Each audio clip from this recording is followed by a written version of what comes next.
السلام عليكم ورحمة الله وبركاته.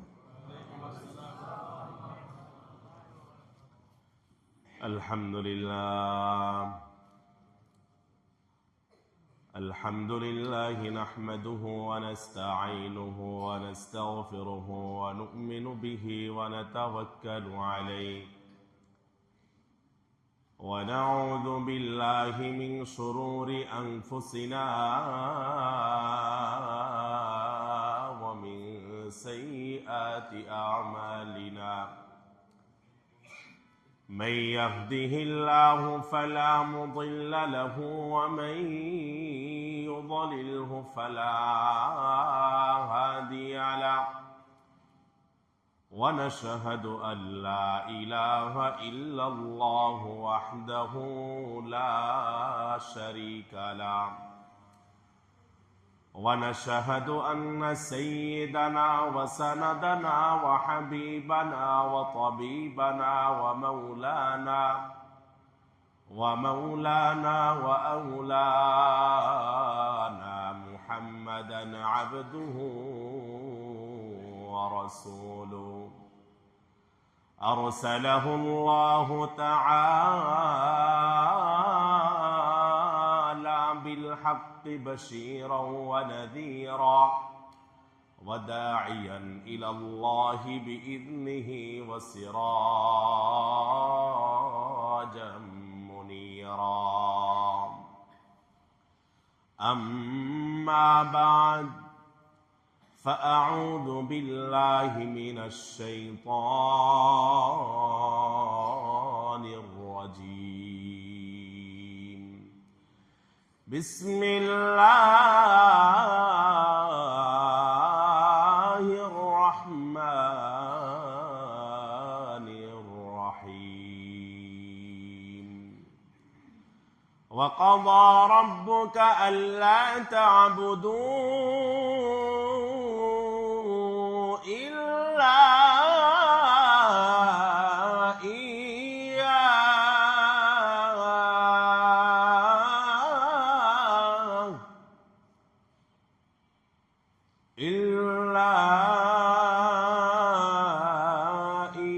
إياه وبالوالدين إحسانا.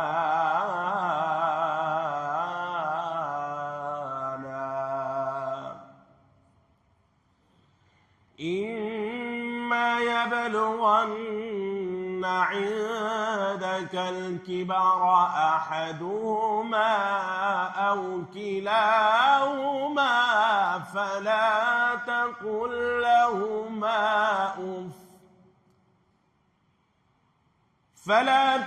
لهما أف ولا تنهرهما وقل لهما قولا كريما واخفض لهما جناح الذل من الرحمة وقل رب ارحمهما كما ربياني صغيرا.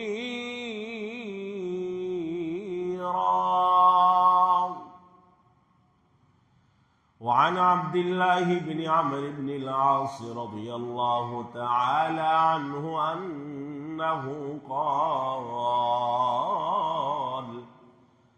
قال رسول الله صلى الله عليه وسلم: رضا الرب في رضا الوالدين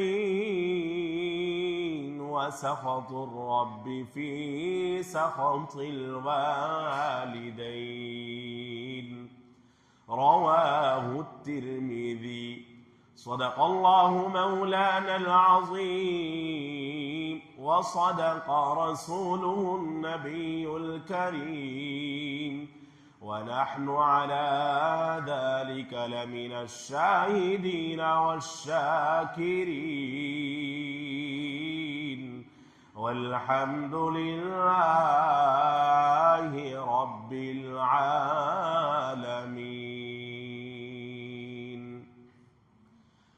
দুরূদ শরীফ পড়ি। আল্লাহুম্মা সাল্লি আলা মুহাম্মাদিন ওয়া আলা আলি মুহাম্মাদ কামা সাল্লাইতা আলা ইব্রাহিম ওয়া আলা আলি ইব্রাহিম ইন্নাকা হামিদুম মাজিদ।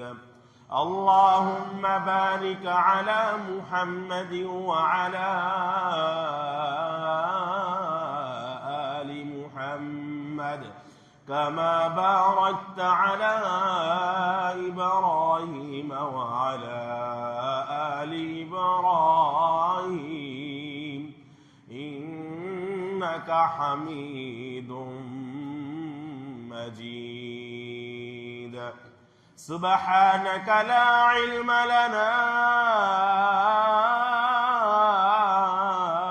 إلا ما علمتنا إنك أنت العليم الحكيم।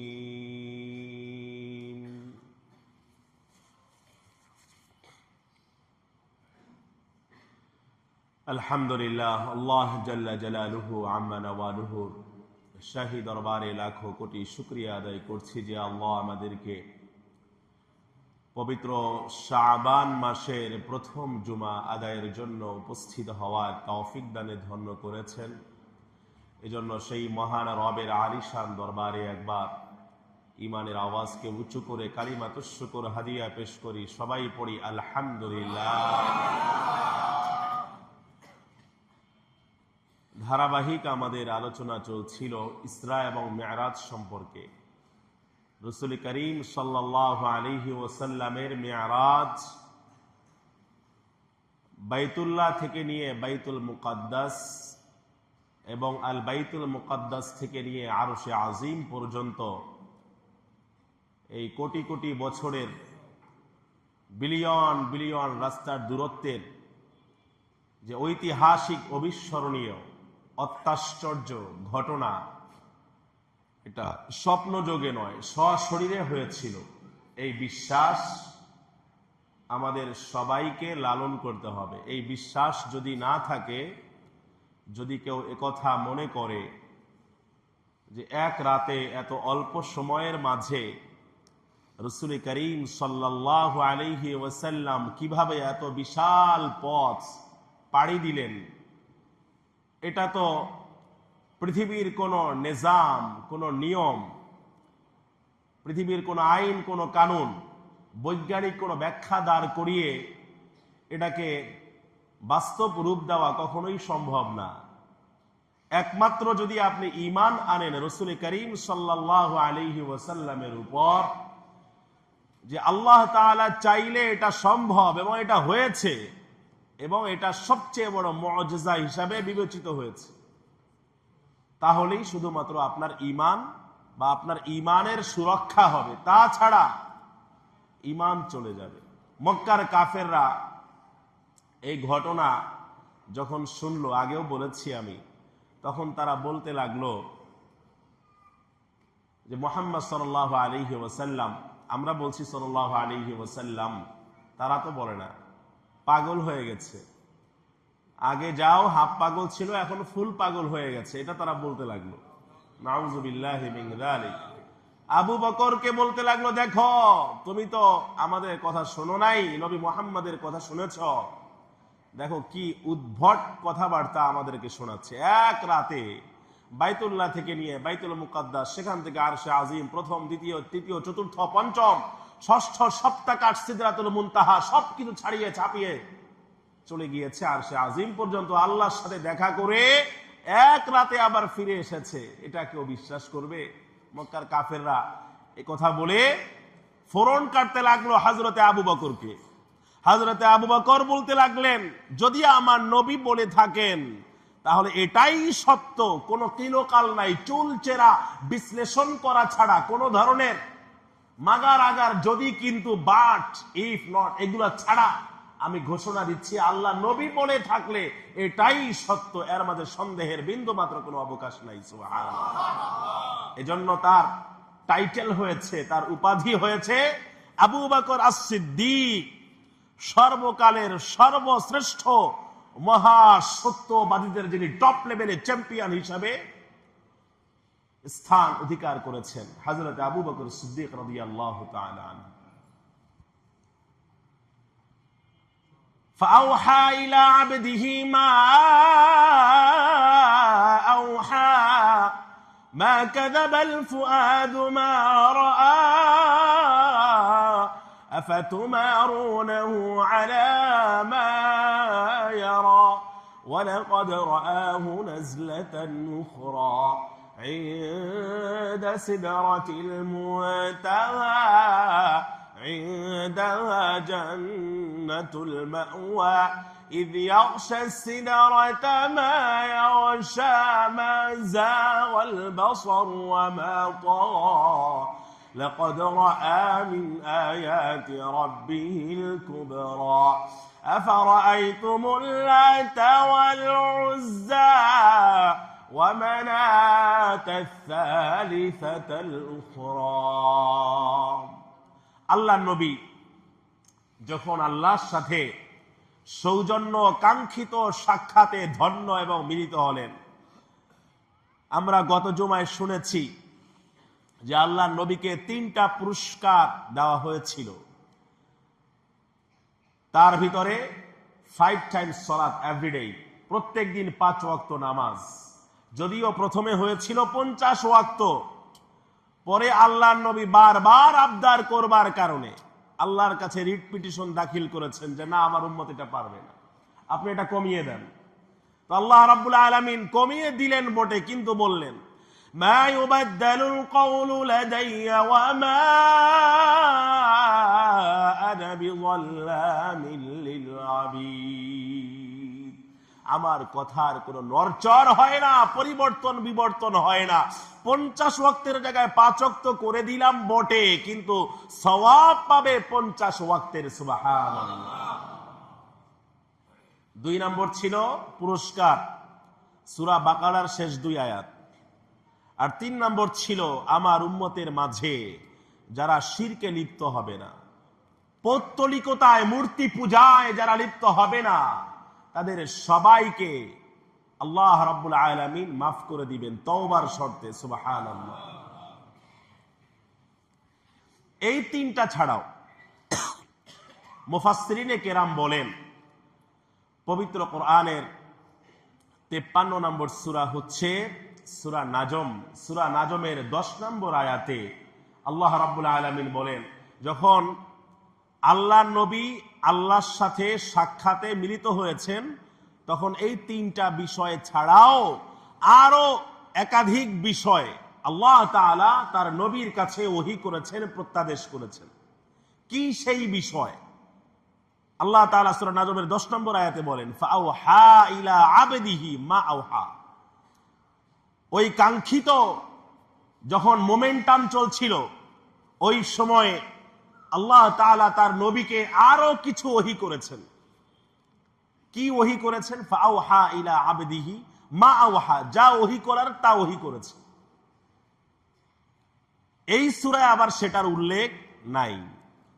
মুফাসসিরিনে কেরাম এটা নিয়ে মতবিরোধ রয়েছে যে কি সেই বিষয়গুলা, এই 3টা বিষয় ছাড়া যেগুলা ওই সময়ে আল্লাহ তাআলা আল্লাহর নবীকে দিয়েছিলেন।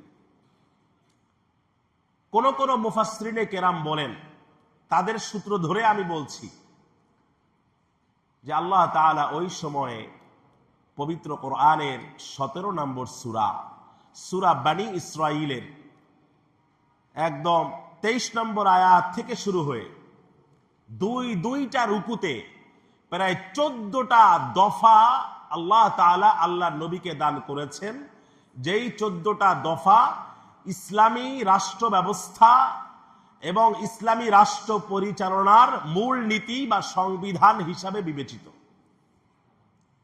ইসলামী রাষ্ট্র পরিচালনার সংবিধান মৌল নীতি হিসাবে বিবেচিত যে 14টা পয়েন্ট।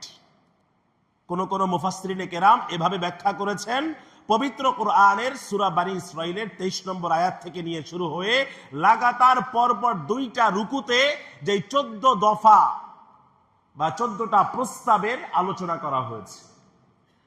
এই 14টা দফা বা প্রস্তাব ইসলামী রাষ্ট্র পরিচালনার অন্যতম মূলনীতি। আল্লাহ রাব্বুল আলামিন সূরা বনী ইসরাঈলের 23 নম্বর আয়াতে বলেন, একে একে শুরু হয়ে গেল, وَقَضَى رَبُّكَ أَلَّا تَعْبُدُوا إِلَّا إِيَّاهُ وَبِالْوَالِدَيْنِ إِحْسَانًا إِمَّا يَبْلُغَنَّ عِندَكَ الْكِبَرَ أَحَدُهُمَا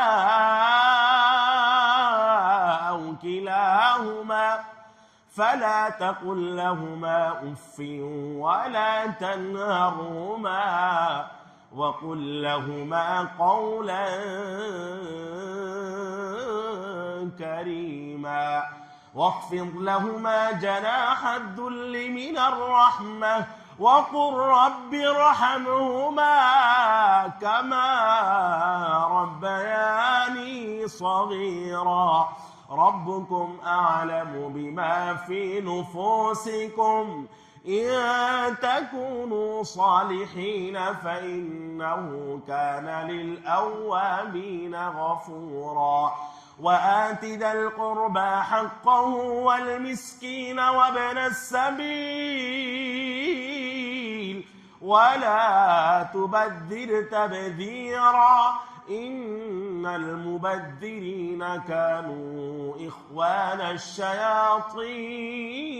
الشياطين وكان الشيطان للإنسان كفورا وإما تعرضن عنهم ابتغاء رحمة من ربك ترجوها فقل لهم قولا ميسورا ولا تجعل يدك مغلولة إلى عنقك ولا تبسطها كل البسط فتقعد ملوما محسورا إن ربك يبسط الرزق لمن يشاء ويقدر إنه كان بعباده خبيرا بصيرا এটা এক রুকু পড়লাম। আরো আরেকটা রুকু আছে যেখানে আরো 8টা বিষয়ের উল্লেখ করা হয়েছে। এই রুকুতে প্রথমেই আল্লাহ বলেন সূরা বনী ইসরাঈলের 23 নম্বর আয়াতে, ওয়াকাদা রাব্বুকা আল্লা তা'বুদু ইল্লা ইয়া, আপনার রব এই ব্যাপারে সিদ্ধান্ত স্থিরীকৃত করেছেন যে আল্লাহ তা'বুদু ইল্লা ইয়া, আল্লাহ ছাড়া তোমরা আর কারো ইবাদত করবে না। আমাদের ব্যক্তি জীবন, পারিবারিক জীবন, সামাজিক জীবন থেকে শুরু করে রাষ্ট্রীয় পরিমণ্ডল সব জায়গায় ইসলামের সুস্পষ্ট নীতিমালা, নির্দেশনা এবং নির্দেশিকা আছে। আমরা যদি সেটা ফলো করি দুনিয়া এবং আখেরাতে, তাহলে আমাদের দুনিয়ার জীবন সফল হয়ে যাবে, আখেরাতের জীবনও সফল হয়ে যাবে। তার ভিতরে আল্লাহ রাব্বুল আলামিন 1 নম্বরে বলেন, ওয়াকাদা রাব্বুকা আল্লা তা'বুদু ইল্লা ইয়া ওয়া বিল ওয়ালিদাইনি ইহসানা। কোন ক্রমেই কশ্চিন কালে তোমরা তোমাদের রব ছাড়া অন্য কারো ইবাদত করবে না, গোলামি করবে না, দাসত্ব করবে না, তোমার মাথাকে তুমি ঝুঁকাবে না। তোমার মাথা একমাত্র আল্লাহর কুদরতি কদমে সিজদায় লুটিয়ে পড়বে, আর কারো কাছে নয়। আল্লাহ তা'বুদু ইল্লা ইয়া। এখন এটা শুধুমাত্র মসজিদের মাঝে যদি সীমাবদ্ধ থাকে, নামাজ পড়ার সময় আমি আল্লাহর কুদরতি কদমে সিজদায় লুটিয়ে পড়লাম, নামাজ ছাড়া অন্য যত ব্যক্তিগত, পারিবারিক, সামাজিক, বিচারিক, রাষ্ট্রীয় নিত্য অনুষঙ্গ আছে, সব জায়গায় যদি আল্লাহর বিধান চরমভাবে উপেক্ষিত হয়, লঙ্ঘিত হয়, অপমানিত হয়, অপাংতেও বলে আমার কাছে বা আমাদের কাছে বিবেচিত হয়, তাহলে আমি আল্লাহর খাঁটি গোলাম, আল্লাহর ইবাদত করছি এ কথা কখনোই প্রমাণিত হবে না। এ কথার যথার্থতা প্রমাণিত তখনই হবে যখন আল্লাহর গোলামি করব সেভাবে যেভাবে আল্লাহ বলেছেন গোলামি করতে। আল্লাহ কিভাবে গোলামি করতে বলেছেন? আল্লাহ বলেছেন সর্বান্তকরণে কায়েমন বাক্যে আমি যা বলেছি সেটা মানতে হবে, যা থেকে নিষেধ করেছি সেগুলা থেকে তোমাদের বিরত থাকতে হবে। এর বাইরে নিজেদের মন মতো করে কোনো একটা উদ্ভট তন্ত্র আবিষ্কার করে সেটার পেছনে হন্যে হয়ে বাঁচার তাগিদে সফলতার অন্বেষায় যদি তোমরা ছুটে বেড়াও উদ্ভ্রান্তের মতো প্রতিনিয়ত অথবা জীবনভর, তাহলেও তোমরা সফল কাম হতে পারবে না। ইল্লা ইয়া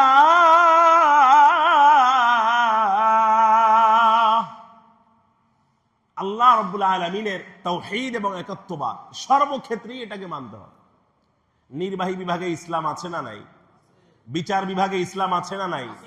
প্রশাসন কিভাবে পরিচালিত হবে সে ব্যাপারে ইসলাম আছে না নাই? সব ক্ষেত্রে ইসলামের সুস্পষ্ট দিক নির্দেশনা এবং নীতিমালা নির্দেশিকা আছে। আমরা মানি না, আমরা বুঝি না, আমরা এটা চর্চা করি না, আমরা এটা বলি না, আমরা এটাকে প্রায়োগিক ক্ষেত্রে অনুশীলন বা বাস্তবায়ন করি না, প্রপার ইউটিলাইজ করি না।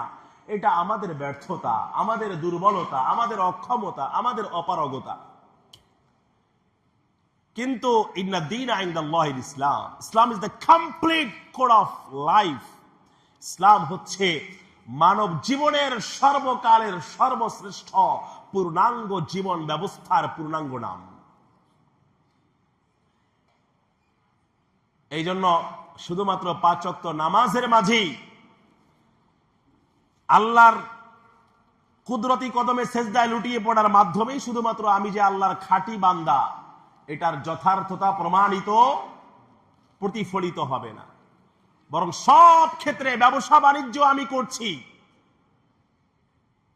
আমি এক্সপোর্ট ইম্পোর্টের বিজনেস করি, এই ক্ষেত্রে ট্যাক্স সহ অন্য যত সাইড আছে এক্ষেত্রে যদি আমি ইসলামের বিজনেস পলিসি ব্যবসা নীতি অনুসরণ করি তাহলে আল্লাহ রাব্বুল আলামিন আমার জন্য জান্নাত রেখে দিয়েছে।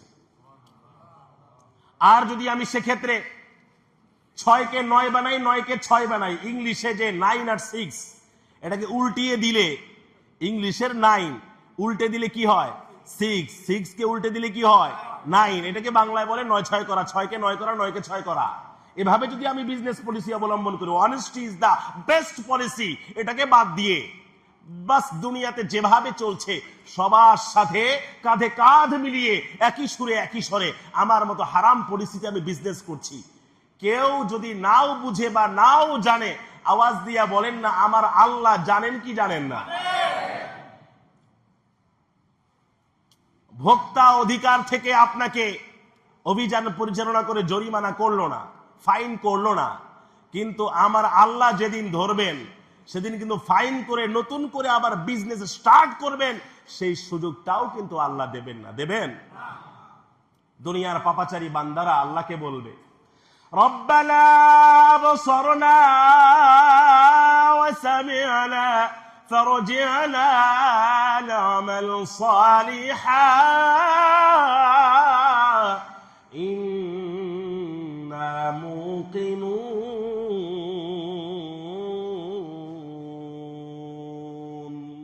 আয় আল্লাহ, আজকে আমরা দেখলাম, শুনলাম, মানলাম, বুঝলাম, চর্ম চক্ষু দিয়ে সবকিছু স্বচক্ষে প্রত্যক্ষ করলাম। আল্লাহ আজকে আরেকবার আমাদেরকে সুযোগ দেন দুনিয়াতে কামব্যাক করার। ইন্না মুকিনুন, আমরা আপনার সব বিধান মানবো। আল্লাহ বলবেন ইখসাউ ফিহা ওয়ালা তুকাল্লিমুন, ওখানেই পড়ে থাকো লাঞ্ছিত ধিক্কৃত অবস্থায়। এখন আজ কোনো কথা হবে না, আজকে মারবো, এখানে লাশ পড়বে জাহান্নামে। ইখসাউ ফিহা ওয়ালা তুকাল্লিমুন, তাহলে আল্লাহর নবীকে আল্লাহ তাআলা মেরাজের রাতে যে 14 দফা ইসলামী রাষ্ট্রনীতি বা পলিসি মূলনীতি হিসাবে দিয়েছেন, তার ভিতরে 1 নম্বর হলো সর্বক্ষেত্রে আল্লাহর হুকুমত, আল্লাহর শাসনতন্ত্র এবং গঠনতন্ত্র সমাজ রাষ্ট্র পরিচালনার সর্বক্ষেত্রে অ্যাপ্লাই করা, 1 নম্বর। 2 নম্বর হলো বিল ওয়ালিদাইনি ইহসানা,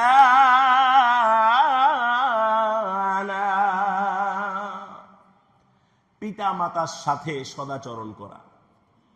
মানে কতটা সিগনিফিক্যান্ট, তাৎপর্যপূর্ণ হলে পিতামাতার সেবা, পিতামাতার প্রতি শ্রদ্ধাশীল হওয়া, শ্রদ্ধাপূর্ণ আচরণ করা, ভালোবাসার নজরে তাকানো কতটা গুরুত্ববহ হলে আল্লাহর ইবাদতের পরেই পিতামাতার স্থান দেওয়া হয়েছে এখানে। অন্য কোনো পয়েন্ট তো এখানে আনা যেত, কিন্তু সেটা করা হয়নি। আল্লাহ তাআলা স্বেচ্ছায় সজ্ঞানে সচেতনে এখানে তার ইবাদতের পরেই পিতামাতার স্থান দিয়েছেন এবং বলেছেন, আমার গোলামি করার পর পৃথিবীর সর্বক্ষেত্রে আমার দাসত্ব প্রতিষ্ঠিত হওয়ার পর তোমরা তোমাদের পিতা মাতার সাথে সদাচরণ করবে। বুড়ো বয়সে বেশি কিছু মনে চায় না, অনেকে পান খান, অনেকে আঙ্গুর ফল পছন্দ করেন, অনেকে আপনার সুক্কারি, মরিয়ম, আজওয়া, খেজুর পছন্দ করেন। আপনি এগুলো একটু এনে দেন না, আপনি আপনার বাবার সামনে, মায়ের সামনে রাখেন, তার দিল খুলে যে দোয়া আসবে, এই দোয়া দুনিয়া আখিরাতে আপনার নাজাতের জরিয়া হয়ে যাবে। সুবহানাল্লাহ। বাবা মা খুশি হওয়ার জন্য অনেক বেশি টাকা পয়সার দরকার হয় না, অনেক বেশি উপলক্ষের দরকার হয় না। এমনকি যদি আপনি কখনো তার সাথে ঔদ্ধত্যপূর্ণ আচরণ করেন, পরক্ষণেই যদি আপনি বুঝে তার পায়ে ঝাঁপিয়ে পড়েন, আপনাকে কিন্তু পা জড়িয়ে রাখতেও দেবে না, মাথাটা তুলে বুকে জড়িয়ে নিয়ে বলবে, তুই তো আমার সন্তান, তোর সাথে আমার আবার কিসের রাগ অভিমান। কিন্তু আমাদের সমাজে বা আমাদের শিক্ষা ব্যবস্থা প্রতিটা স্তরে ইসলাম শিক্ষা, মোরাল এডুকেশন, কোরআনিক শিক্ষা ইনক্লুডেড, অন্তর্ভুক্ত না থাকার কারণে দেখা যায় আমাদের একটা ছেলে, একটা মেয়ে সর্বোচ্চ শিক্ষায় শিক্ষিত হওয়ার পরেও মোরাল এথিক্স, নৈতিক বিষয়গুলোতে সে একদম গরিব থেকে যায়, নিঃস্ব থেকে যায়, কিছুই জানে না, কেমন যেন কিছু বুঝেই না। পিতা মাতাকে ওল্ড হোম, বৃদ্ধাশ্রমে পাঠিয়ে দেয়। আগারগাঁওয়ে যান না, বিভিন্ন বৃদ্ধাশ্রমে একটু ঘুরে বেড়ান, মাঝে মাঝে দেখবেন সব এলিট শ্রেণী থেকে উঠে আসা। আমি গিয়েছি, এলিট শ্রেণী থেকে উঠে আসা অনেকের ছেলে মেয়ে SP, OC, DC, BCS cadre, professor, lecturer, অধ্যাপক, এরকম। এক ছেলে এক মেয়ে, একজন কানাডা, একজন আমেরিকায় সেটেলড, তারপরেও তার ঘরে তার জায়গা হয় না। এমন বাস্তবতা একটু আপনারা বুঝে থাকলে আওয়াজ দিয়ে বলেন না, আছে না নাই? এক্ষেত্রে অবশ্য পিতামাতার দায়টাও নেহায়াত কম নয়। ছোটবেলায় শুধুমাত্র পিতামাতার যে হক আছে, সন্তানের যে হক নাই এটাও না। ছোটবেলায় আল্লাহর নবী বলেন, মুরু আওলাদাকুম বিসসালাহ ওয়া হুম আবনাউ 7 সিনিন ওয়াদরিবুহুম আলাইহা ওয়া হুম আবনাউ 10 সিনিন। যখন তোমাদের সন্তানের বয়স 7 বছর হয়, যখন তারা 7 ইয়ার্স ওল্ড, 7 বছর বয়সে উপনীত হয়, তখন তোমরা তাদেরকে নামাজের ব্যাপারে আদেশ করো। আর যখন তারা 10 ইয়ার্স ওল্ড, 10 বছর বয়সে উন্নীত হয়, তখন তাদেরকে নামাজ না পড়লে হালকা শাসনমূলক প্রহার করো। কিন্তু আমাদের সমাজে কিন্তু এটার প্র্যাকটিস নাই, চর্চা নাই। 20 বছর, 24 বছর বয়স, সেমিস্টার ফাইনাল দিয়ে ঘুমিয়েছে রাত 3টায়, সকালবেলা বাবা মা এই বেবিকে জাগাচ্ছে না, আমার বেবির স্বাস্থ্য নষ্ট হয়ে যাবে। এটাকে বলা হয় মায়ের চেয়ে মাসির দরদ বেশি হলে বাংলায় বলে মায়া রাক্ষসী। আল্লাহ বলেন, নামাজ না পড়লে জাহান্নামের আগুনে কোটি কোটি বছর জ্বলতে হবে। আর আমি সামান্য মায়া করে তাকে ফজরের নামাজে নিজে 6 নম্বর সেন্ট্রাল মসজিদে আসলাম, কিন্তু আমার ছেলেটা, আমার মেয়েটা 20 বছর 24 বছর বয়স, ভার্সিটি অধ্যয়ন করছে, অনার্স বা মাস্টার্স ফাইনাল ইয়ার, কিন্তু আমি তাকে জাগালাম না। কেমন যেন আমি নিজ হাতে গোলা টিপে হত্যা করে তার জন্য জাহান্নামের রাস্তাকে আমি ওপেন করে দিলাম। এই জন্য পিতা মাতার প্রতিও সন্তানের হক আছে, সন্তানের প্রতিও পিতা মাতার হক আছে। তবে এখন যারা সন্তান তাদের ব্যাপারে আল্লাহ তাআলা খুব কঠোর কথা বলেন, ওয়াবিল ওয়ালিদাইনি ইহসানা, পিতা মাতার সাথে সদাচরণ করতে হবে। শুধু তাই নয়, ইম্মা ইয়াবলুগান্না ইনদাকাল কিবারা আহাদুহুমা আও কিলাহুমা ফালা তাকুল লাহুমা উফ। যদি পিতা মাতার কোনো একজন অথবা উভয়ে একসাথে বার্ধক্যে উপনীত হন, তখন তারা বাচ্চার মতো হয়ে যান। মানুষ যখন ভূমিষ্ঠ হয় তখন তো বাচ্চাই থাকে, আবার যখন বৃদ্ধ হয়, বার্ধক্যে উপনীত হয়, তখন তার কমন সেন্স বলতে আর কিছু থাকে না। বাছ বিচার বিশ্লেষণ ক্ষমতা আগের মতো আর ক্ষুরধার থাকে না, অনেক কিছু বোঝে না, না বুঝে অনেক কথা বলতে পারে। তখন যদি আপনার অ্যাগ্রেসিভ মুডে তাকে শেল্টার দেওয়া হয়, অ্যাগ্রেসিভ মুডে পাল্টা জবাব দেওয়া হয়, কাউন্টার দেওয়া হয়, আর তার মনে কোনো আঘাত লাগে, ওই একটা শব্দের বদদোয়ায় ওই সন্তানের ভবিষ্যৎ 0-0 এবং ধ্বংস হয়ে যেতে বাধ্য। এই জন্য আল্লাহ তাআলা বলেন, আহাদুহুমা ও কিলাহুমা ফালা তাকুল লাহুমা উফ। বাবা মাকে উফ শব্দটাও বলবা না। উফ কখন বলে? কষ্ট পেলে বলে। ফালা তাকুল লাহুমা উফ, আবার উল্টাও তো হয়। রয়্যাল এনফিল্ড হুন্ডা এখন মার্কেটে খুব দাপিয়ে বেড়াচ্ছে, বাজারে মার্কেটে আসছে, এখন এইটা কিনে দিতেই হবে যে কোনো মূল্যে। নেশা করে, নেশার টাকা, ড্রাগ এডিকশনের টাকা এখন তাকে জোগাড় করে দিতে হবে, তা না হলে পিতা মাতার উপরে হামলা করে। কত কেস আমাদের কাছে। এই সমাজেই তো আমাদের বসবাস, এই সমাজেই তো আমাদের বিচরণ, এই সমাজের কত অসঙ্গতি প্রতিনিয়ত আমাদেরকে ফেস করতে হয়। নীরবে নিভৃতে এগুলা ভেবে ভেবে হৃদয়টা হয় প্রতিনিয়ত ক্ষতবিক্ষত। নেশার টাকা জোগাড় করতে সহযোগিতা না করার কারণে পিতা মাতার উপরে হামলা করেছে। রয়্যাল এনফিল্ড গাড়ি তাকে কিনে দিতেই হবে। এক্স করোলা, জি করোলা, এক্সি, এলিয়ন, প্রিমিয়র, একদম নিউ শেফের ব্র্যান্ডের গাড়ি তাকে এখনই দিতে হবে। এই যে উচ্চাভিলাষ, উচ্চাকাঙ্ক্ষা বা এটার ধারণা, এটা আমরাই করে দেওয়ার সুযোগ করে দিয়েছি। আমরা যদি তাকে ছোটবেলা থেকে সুন্দর করে ডান বাম বুঝিয়ে, কোরআন সুন্নাহ বুঝিয়ে, দুনিয়ার বাস্তবতা বুঝিয়ে, আখেরাতে আল্লাহর সামনে কঠোর জবাবদিহিতার মুখোমুখি হতে হবে, এই বিষয়গুলো তাকে বুঝিয়ে বড় করতাম, সে এরকম আবদার করতো না। অন্যায় আবদারে আপনাকে এখন এই বয়সে ক্ষতবিক্ষত করতো না। কিন্তু সন্তান যারা আছেন প্রত্যেকেই তো কোনো না কোনো বাবা মার সন্তান। ফালা তাকুল লাহুমা উফ, আমাদেরকে বলা হয়েছে সন্তান হিসাবে বাবা মাকে উফ শব্দটাও বলবে না। ওয়ালা তানহারহুমা, ধমকও দিবে না। মাঝে মাঝে বিভিন্ন ভিডিও ফুটেজ ভাইরাল হয়, বাবা মা সন্তানকে অনেক ভালোবাসে, কিন্তু সন্তান বাবা মাকে ঘর থেকে তাড়িয়ে দিয়েছে, ইচ্ছা মতো লাঠি পেটা করে তারপরে ঘর থেকে বের করে দিয়েছে। এরকম ভিডিও ফুটেজ মাঝে মাঝে ভাইরাল হয়।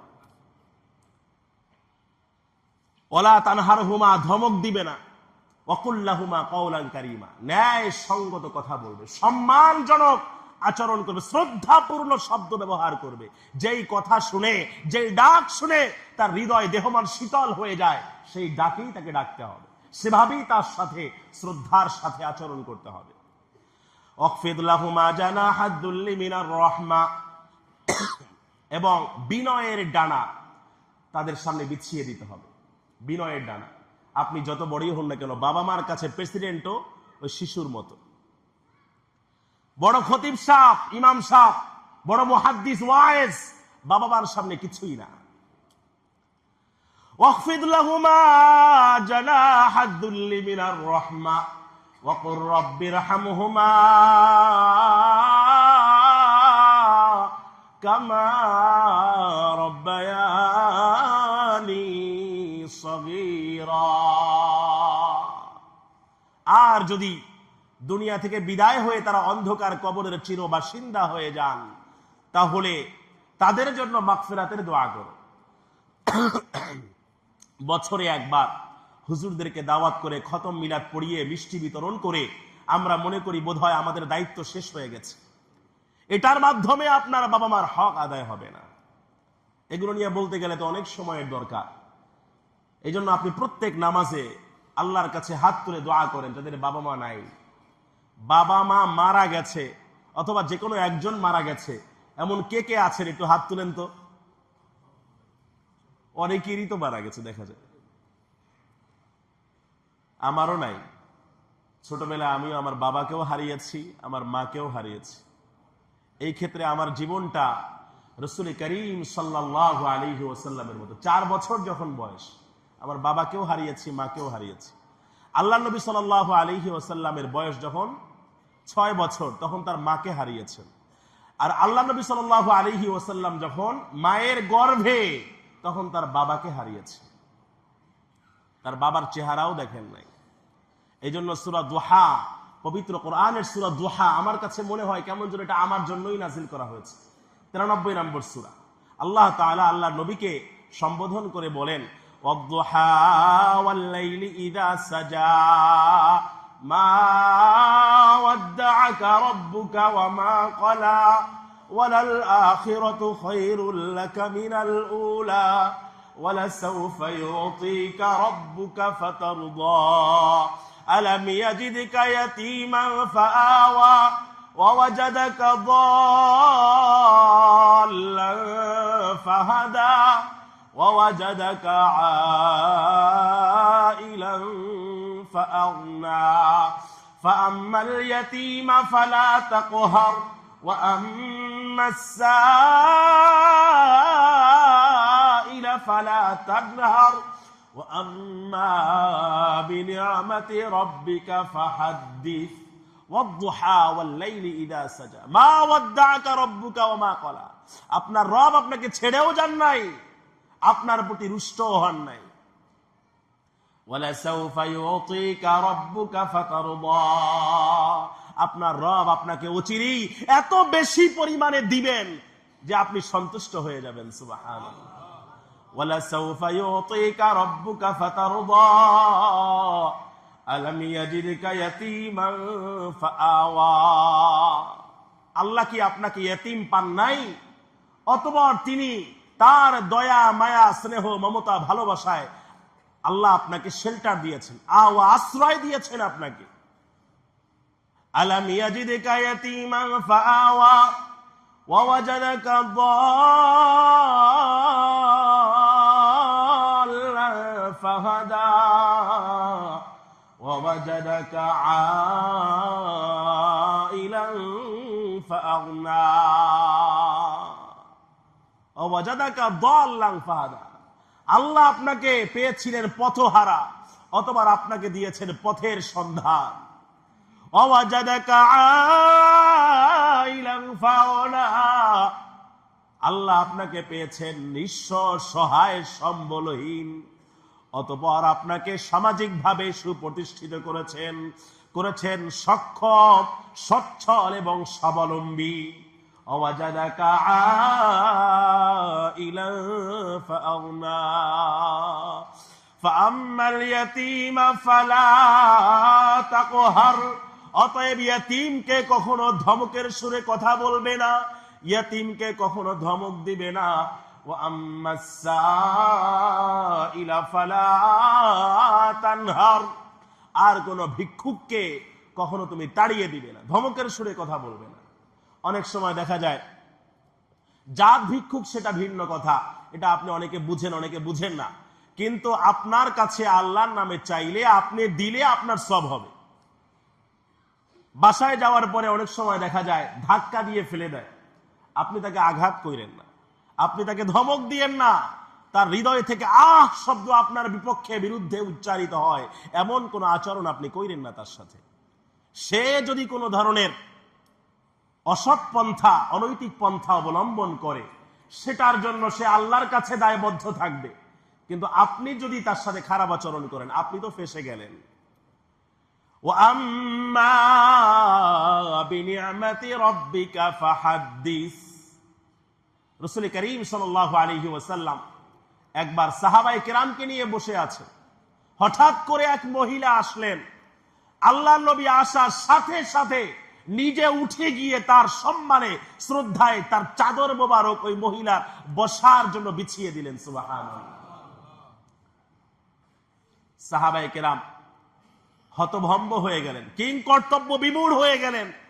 কে এই মহিলা যার সম্মানে আমার নবী সাল্লাল্লাহু আলাইহি ওয়াসাল্লাম নিজে শ্রদ্ধায় অবনত হয়ে দাঁড়িয়ে গিয়ে তার সম্মানের চাদরটা ওই মহিলার জন্য বিছিয়ে দিয়েছেন? আল্লাহ নবী বললেন, ইনি হচ্ছেন আমার দুধমা হযরতে হালিমা সাদিয়া রাদিয়াল্লাহু তাআলা আনহা। দুধমার যদি এত সম্মান হয়, এত শ্রদ্ধা জায়গা আল্লাহ নবী সাল্লাল্লাহু আলাইহি ওয়াসাল্লাম দিয়ে থাকেন, তাহলে যেই মা 10 মাস 10 দিন গর্ভে ধারণ করেছেন সেই মায়ের সাথে কিভাবে আমি খারাপ আচরণ করি? হযরতে আবু হুরায়রা আল্লাহ নবী সাল্লাল্লাহু আলাইহি ওয়াসাল্লামকে বলছেন, ইয়া রাসূলুল্লাহ, ইয়া হাবিবাল্লাহ, আমার মা আমার সাথে খারাপ আচরণ করে। আমি আপনার দরবারে আসি, আপনার কথা শুনি, আমি মুসলমান হয়ে গিয়েছি, এজন্য আমার সাথে বিমাতা সুলভ আচরণ করে। আমি কি তার সাথে খারাপ ব্যবহার করতে পারবো? আল্লাহ নবী সাল্লাল্লাহু আলাইহি ওয়াসাল্লাম বলেন, কোশ্চিন কালেও না। সে মুশরিকা হতে পারে, কিন্তু তোমার গর্ভধারিণী মা, তোমার মা হিসাবে শ্রদ্ধার সর্বোচ্চ জায়গাটা তোমাকে এনশিওর এবং নিশ্চিত করতেই হবে। এক সাহাবী আল্লাহ নবীর কাছে এসে বলল, ইয়া রাসূলুল্লাহ, ইয়া হাবিবাল্লাহ, মা হাক্কুল ওয়ালিদাইনি আলা ওয়ালাদিহি, সন্তানের উপরে পিতামাতার কি হক আছে? আল্লাহ নবী কোনো হক না বলে ডিরেক্ট বললেন। এটা ইমোশনালি টাচ করার মতো, সাইকোলজিক্যালি মনস্তাত্ত্বিক ভাবে টাচ করার মতো। এটা হুমা জান্নাতুকা ওয়া মা অনারুক, হুমা জান্নাতুকা ওয়া নারুক। আরে হকের কথা পরে শোনো, তোমার পিতা মাতাই হয়তোবা তোমার জান্নাত অথবা তোমার জাহান্নাম। সুবহানাল্লাহ। তিরমিজি শরীফের হাদিসে হযরতে আব্দুল্লাহ ইবনে আমর ইবনুল আস রাদিয়াল্লাহু তাআলা আনহু থেকে বর্ণিত, আল্লাহ নবী সাল্লাল্লাহু আলাইহি ওয়াসাল্লাম ইরশাদ করেছেন, রিদার রাব্বি ফি রিদাল ওয়ালিদাইন ওয়া সাখাতুর রাব্বি ফি সাখাতিল ওয়ালিদাইন। পিতামাতার সন্তুষ্টির মাঝে আল্লাহর সন্তুষ্টি নিহিত, আর পিতামাতার অসন্তুষ্টির মাঝে আল্লাহর অসন্তুষ্টি নিহিত। অতএব পিতামাতাকে খুশি করা যেভাবেই হোক না কেন, আপনি কারি কারি টাকা উপার্জন করতে পারেন না, সেটাও আপনি বাস্তবতা তার সামনে বুঝান, তাকে বলেন যতটুকু আপনার রয়েছে সাধ্য এবং সামর্থ্য সবটুকু উজাড় করে দিয়ে তাকে আপনি ভালোবাসেন। অন্তত ভালো ব্যবহারটা করতে তো কোনো পয়সা লাগে না, ভালো ব্যবহার করেন, তার খেদমত করেন, নিজের কাছে রাখেন, তাকে জান্নাতে যাওয়ার উসিলা বানান। আপনার আজকে বাড়িতে বাসায় যাওয়ার পরে যাদের পিতামাতা আছে, নতুন করে আবার তার কাছে মাফ চেয়ে ক্ষমা চেয়ে তার কি কি পছন্দ অপছন্দ আছে সেটার একটা মেনু করে আজকে থেকেই আপনি তার খেদমত নতুন করে শুরু করে দেন। পারবেন না ইনশাআল্লাহ? কারা কারা পারবেন হাত তুলে দেখান তো। আল্লাহ তৌফিক দান করুন। অনেকে হাত তুলছেন, আবার পিতামাতা নাই সেখানেও হাত তুলছেন। তাহলে কেমনে? যাদের নাই এরা খেদমত করবেন কেমনে? এরা আল্লাহর দরবারে দোয়া করবেন, রব্বির হামহুমা কামা রব্বায়ানি সগীরা। আয় আল্লাহ, ছোটবেলায় তারা যেভাবে আমাকে কোলে পিঠে করে মানুষ করেছে, মাথার ঘাম পায়ে ফেলে আমার সকল শখ আহলাদ আবদার পুরা করবার জন্য আপ্রাণ চেষ্টা করেছে, শীতের রাতে যখন নাকি কাঁথা ভিজে গিয়েছে, ওই ভিজা কাঁথায় মা ঘুমিয়ে শুকনা কাঁথায় আমাকে শুইয়েছেন। অতঃপর যখন সেটাও আমি ভিজিয়ে দিলাম, আমাকে আমার উষ্ণতা যেন কোনো ক্রমেই কমতি না হয়, বিঘ্নিত না হয়, এজন্য তার গরম বুকে আমাকে আগলে রেখেছেন। আয় আল্লাহ, যেভাবে আমাকে ছোটবেলায় লালন পালন করেছেন, আয় আল্লাহ আমার পিতা মাতাকে তুমি সেভাবে লালন পালন করো, তথা তাকে তুমি সেভাবে মাফ করে তোমার রহমতের চাদরে চির আচ্ছাদিত আবৃত করে নাও। সুবহানাল্লাহ। এত চমৎকার দোয়া আল্লাহ তাআলা নিজেই আমাদেরকে শিক্ষা দিয়েছেন। এই দোয়া আমাদের মরহুম বাবা মার জন্য সবাই করতে পারবো তো ইনশাআল্লাহ? এটার জন্য তো কোনো হুজুরকে আনা লাগবে না, প্রত্যেক নামাজের পরে দোয়া করবেন, ওয়াকুর রাব্বি রহমহুমা কামা রব্বায়ানি সগীরা। এরপরে আল্লাহ রাব্বুল আলামিন বলেন, ওয়াআতি যাল কুরবা হাক্কাহু ওয়াল মিসকিনা ওয়া ইবনাস সাবিল ওয়ালা তুবাদদির তাবদীরা। তোমার আত্মীয় স্বজন, এতিম, মিসকিন, অসহায়, অনাথ শিশু, স্ট্রেট চিলড্রেন, পথ শিশু, প্রান্তিক জনগোষ্ঠী যারা আছে, পারিবারিক ভাবে যারা সচ্ছল নয়, এদের হক গুলো তোমরা ঠিকঠাক মতো আদায় করে দাও, দিয়ে দাও। ওয়াআতি যাল কুরবা হাক্কাহু ওয়াল মিসকিনা ওয়া ইবনাস সাবিল। সবার আগে আনা হয়েছে এখানে যাল কুরবা, তোমার নিকট আত্মীয় স্বজন যারা আছে। আত্মীয় স্বজনের সাথে অনেকের আমাদের সম্পর্ক নাই। আল্লাহর নবী বলেছেন, লা ইয়াদখুলুল জান্নাতা কাতিউ রাহিম। আত্মীয়তার সম্পর্ক ছিন্নকারী কখনো জাহান্নামে যাবে না। যদি আমার রিজিকের মাঝে আমি বরকত পেতে চাই, আল্লাহর রহমতকে যদি আমি আকর্ষণ করতে চাই, তাহলে আত্মীয়তার সম্পর্ক আমাদের সবাইকে বজায় রাখতে হবে। রাজি আছে তো ইনশাআল্লাহ? আজকের পরে ওই সামান্য দাওয়াত কার্ডটা আমার শান অনুযায়ী, মান অনুযায়ী কেন হয় নাই, এই জন্য যে আপনার বেয়াইর সাথে কথা বলা বন্ধ করেছেন, আজকে যাওয়ার সাথে সাথে আপনি ফোন দিবেন তারে। সে তো মনে করবে, কিরে সূর্য কি আজকে পশ্চিম দিক থেকে উদিত হলো কিনা। যারে আমি শত শতবার মুঠো ফোনে মেসেজ করে, টেক্সট করে, ফোন দিয়েও পাই নাই, লোক মারফত পাঠিয়েও, আমি নিজে গিয়েও আমার দরজা আমার জন্য খুলে নাই, সে আজকে হঠাৎ করে ফোন দিল, সূর্য কি ঠিকঠাক আসেনি? অবাক হয়ে যাবে, কলিজা ফেটে আপনার জন্য সে কান্না করে দিবে, নিজেই ছুটে আসবে আপনার কাছে।